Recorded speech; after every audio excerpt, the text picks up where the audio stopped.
With New Year's being my favorite holiday, I'm going to put my fantasy booking cap on and I'm going to wish for these 7 things that absolutely need to happen in WWE in 2026. We're talking dream matches, we're talking to massive returns, long overdue title wins. We're talking everything that needs to happen in WWE in 2026. If you like this video, I hope you do. You like other stuff we talk about on this channel, please like, comment, and subscribe. Without further ado, let's get wishing.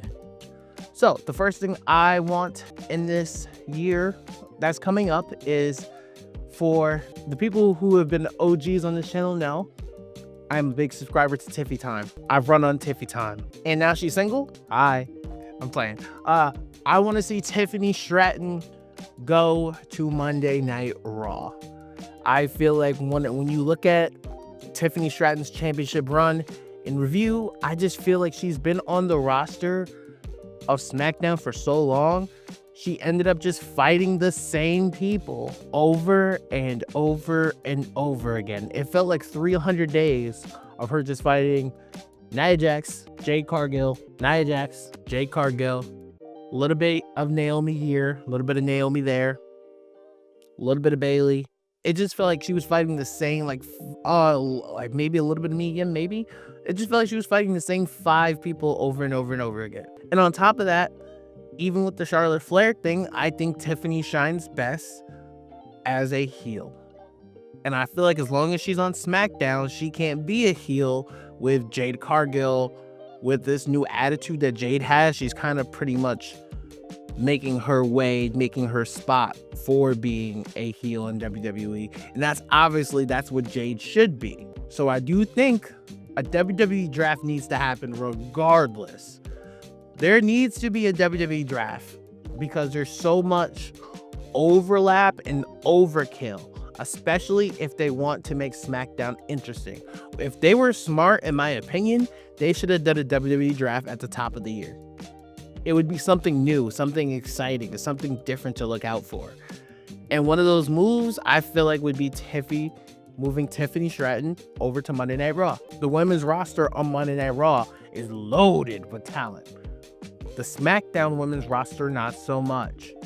So one little move like this for Tiffany gives her more people to go against. You can have a Tiffany versus Rhea Ripley match. You can have Tiffany Stratton maybe versus AJ Lee. Tiffany Stratton versus Lyra Valkyria. Tiffany Stratton versus Roxanne Perez versus Raquel Rodriguez. Big Mommy Cool. You have so many different, Asuka, Kairi Sane. Like, there's so many women that they would be able to work with if she was on Monday Night Raw. And I just feel like Stephanie Vaquero could be another one. They can run that back like they did at Clash in Paris. Sorry, Crown Jewel. I just think that there's so many places for her. And I just feel like her moving to Monday Night Raw would be best for business. Let's move Tiffy Time to Monday Night Raw. Let's move her to Netflix when she returns. I hope you return soon, sweetheart. Next thing on my wish list is the main roster debut of Trick Williams. Trick Williams, I know we talk about Obafemi. I know we talk about Javon Evans. I know we talk about Sol Ruka. I think all of them should move up to the main roster eventually. But there's something about Trick Williams. I just truly feel that he needs to be on the main roster. I just feel like he's done so much in NXT. He's one of the biggest pillars from crossing that bridge from WWE into TNA and having that promotion work out as him being a really dick of a heel. I feel like he's made that company more just personable, more exciting. Trick Williams on the main roster, if you put Trick Williams on SmackDown, his charisma alone would make him a star. I think that the only difference between Trick Williams and Carmelo, Trick Williams is a bigger character. Not also by stature, but also just on the microphone.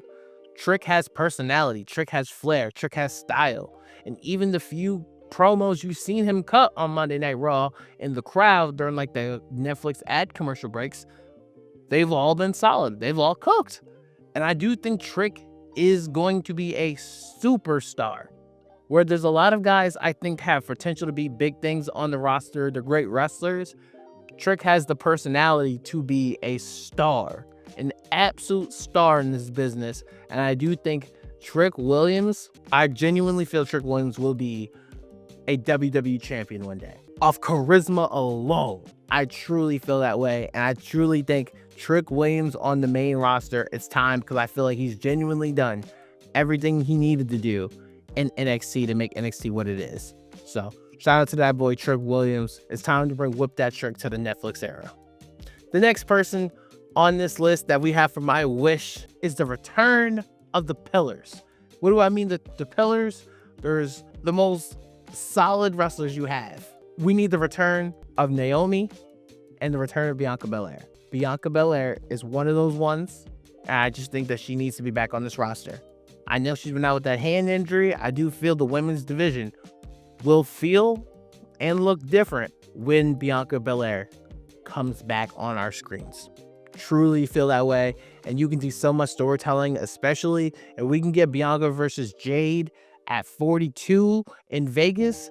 That's going to be a generational match, especially if we're building up Jade as this monster heel.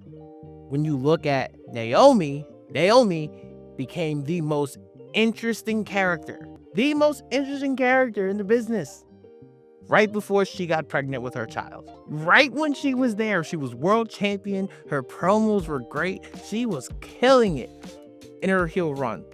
I was loving it. She was being so entertaining. She was finally hitting her stride in the WWE. And then she found out she was pregnant, and then she's having a child. Congratulations to her. That's a beautiful thing. But when Naomi comes home, things can get very different. And I'm very excited to see what Naomi can do on the main roster, and I'm very excited to see what Naomi does when she comes back, because she is a force. And I know she's coming back for a title, and for the first time, Naomi's going to come back and feel like a real big deal. And I just want to see her do that. And Bianca is Bianca. Bianca is a superstar. And I would love to see what Bianca can do when she returns as well. So we need Naomi and Bianca Belair to return home. All right. My next wish is... oh, Lord, you know I need this. Y'all know me on this channel. Y'all know I am a massive Brock Lesnar fan. And if Brock Lesnar is retiring in 2026, we need to see finally Brock Lesnar versus Gunther. I know Gunther retired Goldberg. I know Gunther retired John Cena. But let me say this, Gunther, you ain't ever seen something like Brock before. You ain't never seen a dog like Brock Lesnar before. You are a killer. Gunther, we know you are a killer. You're stone cold. You're cold-blooded. I understand that, but you're going up against the beast. Those chops don't scare us. Those chops don't scare us over here. When we're talking Brock Lesnar, boy, you better be ready. Those chops ain't got nothing on Suplex City, baby. I would love to see Gunther versus Brock Lesnar, and especially even if Gunther does end up defeating Brock Lesnar, I do also think that because like when he beat Goldberg, nobody really cared. We were just happy it's over because it was actually a solid match, and then Goldberg kind of fucked it up with his stupid comments. Gunther dethroning John Cena, people are still talking about that. But if Gunther retires Brock Lesnar and Brock Lesnar loses on his way out, that's strapping a rocket to somebody's back. To have him have 3 monsters on his head, it would be special. But there's also another argument, because I do feel like this match is going to happen. But there's also an argument. Should Braun Breaker be the one to retire Brock Lesnar? Let me ask y'all, if y'all had to pick someone to retire Brock Lesnar, would it be Gunther or would it be Braun Breaker? Or could it be somebody else? Let me know in the comments below. My wish number 5, is another match that I need in 2026. We got time to build it. That's why I'm doing this video now. The Prodigy, Roxanne Perez versus AJ Lee. Now, in my booking mind and where I think WWE is eventually going, I genuinely feel like it's going to be Roxanne Perez versus Liv Morgan at WrestleMania for that Intercontinental title. If Liv wins the Royal Rumble, I'm cool with that too, because then it'll probably be Roxanne versus Raquel. I like Maxine Dupree. I'm a real big fan. Do I see her holding that Intercontinental title until WrestleMania? No. I do think that Intercontinental title is waiting for Roxanne Perez. But after that, how cool would it be to see Roxanne Perez versus AJ Lee? You can tell such a story with that, as AJ Lee was Roxanne's idol. And like, you can just like the parallels between her, Punk, and AJ and Roxanne can basically cut that promo of being like, it took you so long to get here. I begged you to come back, and the first people you want to team up with is your husband against Becky Lynch? That's the first person you want to see? You didn't show me no love. You didn't shout me out in your promos.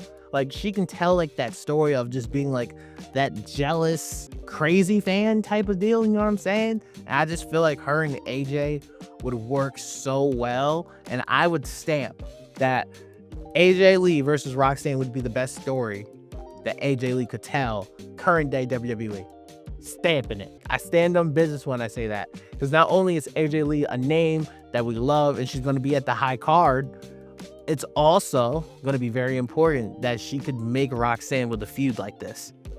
And I just think AJ Lee versus Roxanne Perez has so much money waiting to be made with that feud for women's wrestling. And number 6, we got to talk about it. Number 6 is LA Knight. Yeah, finally wins the big one. In 2026, I genuinely believe LA Knight needs to win a world championship. They have been like kind of just pussyfooting around with it for a very long time. LA Knight's only getting older, but he's stupid talented. He's very good on the microphone. He's done nothing but improve. He's been so much more refreshing on Monday Night Raw than he has been on SmackDown, because he was there for too long. Hint, hint, we need another WWE draft. Logan Paul needs to be a world champion. You need to make it happen. I feel like he can do it. I feel like he can carry it. I feel like he can hold it. Whether you want to make him a world champion as a heel or a babyface. Nobody is saying LA Knight has to hold the title for 18 months. Nobody is saying that. But I do believe he needs to be a world champion, because I feel like he can do it. If you want to give him a trial run of it, make him world champion in the fall. There's so many ways you can make him a champion, especially if you give him the Money in the Bank briefcase. I feel like you give him the Money in the Bank briefcase, we're in a different story.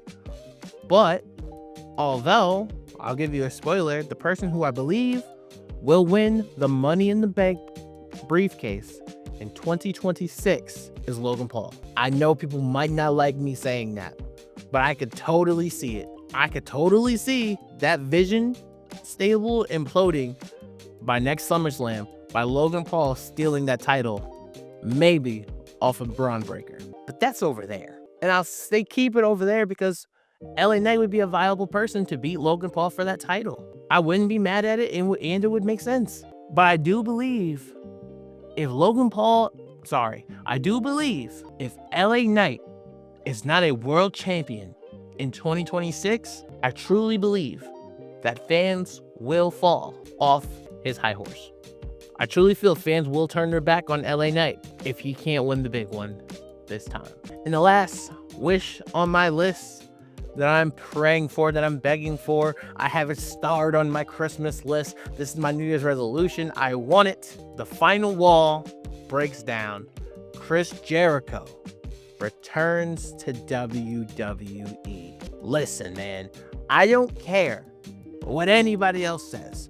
Every other roster will always tell you, oh, we don't need the old stars to come back. As a fan, bullshit, okay? They can feel that way all they want. But let's keep it a bean here, okay? Wrestling is bigger. Wrestling is about draws. Wrestling is about views. Wrestling is about making moments. Chris Jericho returning to WWE is a moment. That is a room shaker. You don't believe me? Look up Brock Lesnar returning at SummerSlam.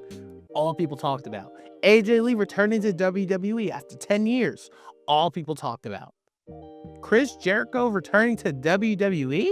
Big moment, especially when you're talking about the history that he's had with Triple H in the past, and then you're talking about him leaving to start AEW, to help build AEW, and I'm pretty sure, y'all could correct me if I'm wrong, wasn't Chris Jericho his first ever world champion? Now to bring him back, you could tell so many stories with Chris Jericho. And there's so many new players that he could work with. Because even though he's Chris Jericho, he's worked with so many people over there, he ain't ever worked with these people the way they are now. I'm saying, like, even if something that people may not even really want to see like that, Chris Jericho versus CM Punk now, oh, there's a lot of history there. There's a lot of storytelling you can do with that. But think about what Chris Jericho could do in to help a guy like LA Knight. LA Knight kind of reminds me of Chris Jericho, where it's like he was there at a very successful time. Chris Jericho was there. He was in the mix in the Attitude Era. He wasn't Rocker Austin. And I'm not saying Chris Jericho wasn't talented enough to be. It's just they kept him in his place. You see what I'm saying? But Chris Jericho is a legend, a Hall of Famer.